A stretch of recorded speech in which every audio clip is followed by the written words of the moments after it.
Asterisk, it was nearly 12:30 a.m. inside the Maple Ridge Apartments in Chicago, a place that looked peaceful during the day, but at night felt strangely hollow. Long hallways hummed with old electricity, doors creaked from cold drafts, and the entire building seemed to breathe softly like a sleeping creature. Asterisk, in the security room, Officer Carl Hayes slouched in his chair, staring at a row of outdated CCTV monitors. Most nights were boring, and he usually passed the time scrolling through his phone or drinking cheap coffee. But tonight, something felt different. The air felt thicker, and the building had an odd stillness to it, an unnatural kind of quiet that pressed against Carl's ears. Asterisk, he rubbed his arms. Despite the heater running, the room was cold. Camera 12 flickered elevator B. That camera never behaved. Sometimes it showed static, sometimes weird shadows, sometimes doors opening without anyone pressing a button. The technicians had checked it 3 times. They said it was just a wiring glitch, but Carl had worked night shifts too long to believe that. Old buildings hold secrets. Asterisk. And this one held something worse. Asterisk tonight. The screen glowed faint blue as elevator B's doors opened and closed by themselves. There was no passenger in sight, yet the motion sensor showed activity. The doors kept widening, sliding shut, widening again like something invisible was stepping in and out. Asterisk. Carl leaned close to the monitor. Asterisk for a moment just. A second he thought he saw a shape in the back corner. Something like a human outline, but wrong, stretched, thin, leaning too far forward as though its spine bent the wrong way. The head was tilted sharply, like someone listening from a strange angle. Asterisk, but when he blinked, the shape disappeared. The elevator was empty again. Across the building, Evan Parker, a tired accountant in his late 20s, walked down the 10th floor hallway. His bag hung heavy on his shoulder, his eyes half open after a brutal shift. His phone buzzed with notifications, missed calls, emails, texts. Then one new voice message from an unknown number. He didn't recognize it, that it wasn't local, and it came at 12:29 a.m. He pressed play. A sharp, close whisper crackled through the speaker. Asterisk, don't go inside. Evan stopped walking. He checked the hallway, nobody, asterisk. He replayed it. Same whisper, same cold tone.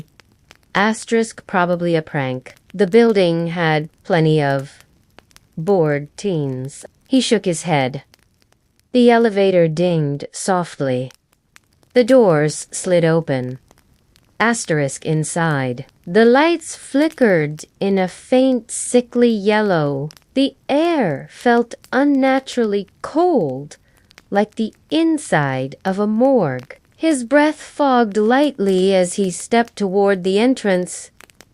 Asterisk, a small gust of freezing air brushed past him as he entered, almost like someone rushing out. He turned quickly, but no one was behind him.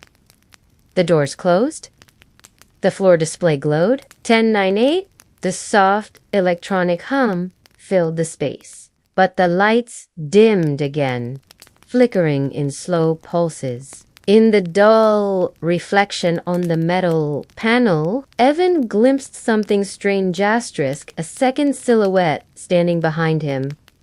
Asterisk, he whipped around. Nothing.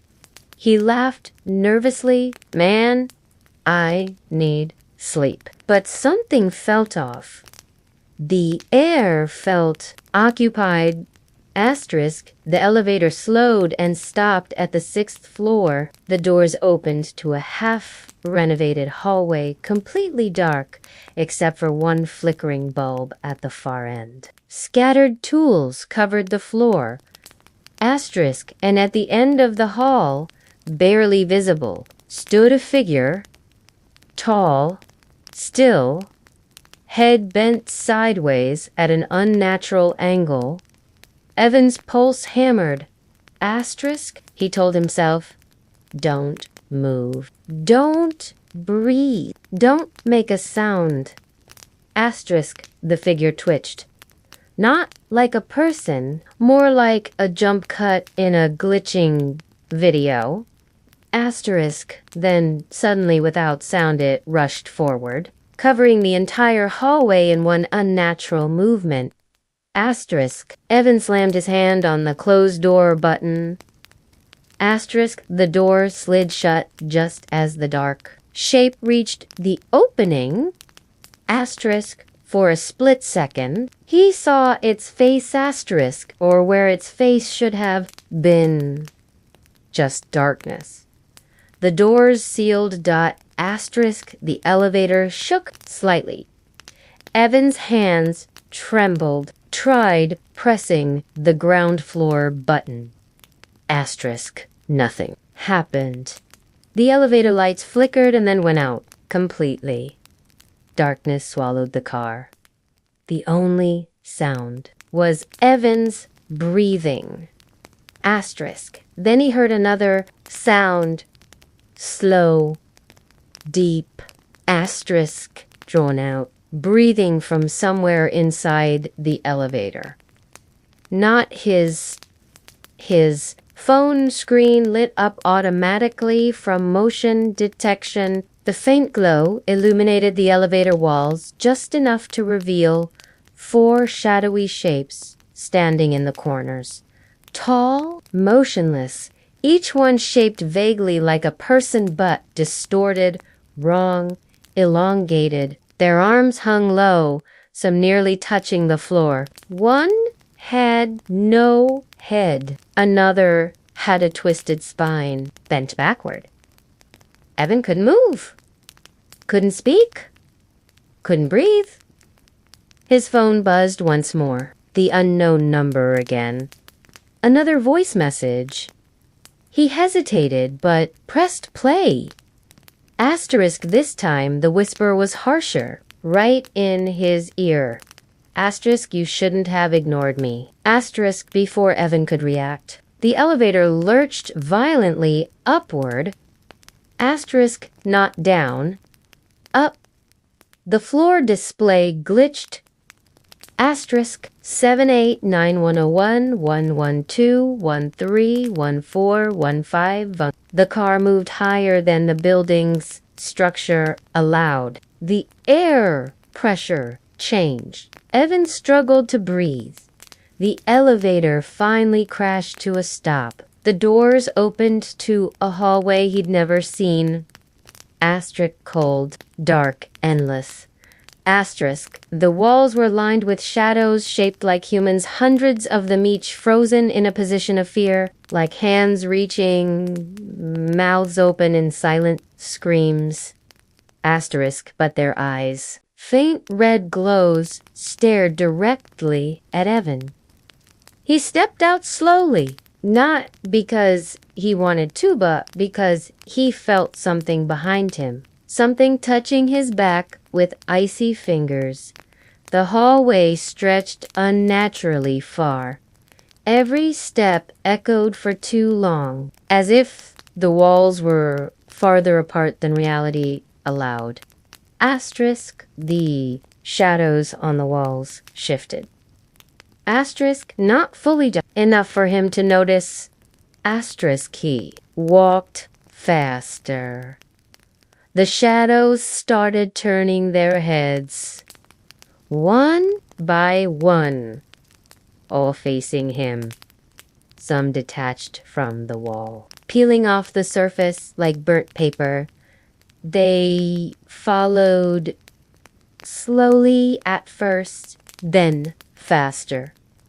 Evan began to run. His lungs burned, his heart hammered. Asterisk behind him. Footsteps pounded too many, too fast, too irregular to belong to humans.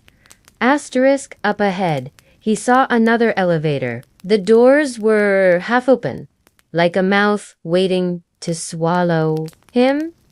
He dove inside. The doors shut instantly. He was safe. Or so he thought. The lights didn't come on. The space was pitch black.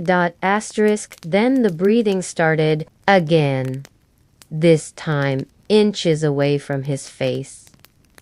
A faint voice whispered near his right ear. Asterisk, you're almost here. The elevator dropped straight downward. Faster. Faster. As though falling into a bottomless pit. Asterisk Evan screamed, but the sound died in his throat as a cold hand wrapped around his neck, not choking, but guiding. The elevator slammed to a stop. The doors opened on the ground floor. Officer? Carl stared at the monitor in horror. The elevator was empty. Empty. Except for one new shadow on the wall. Long arms.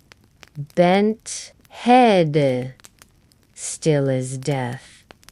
Carl looked closer. Heart pounding.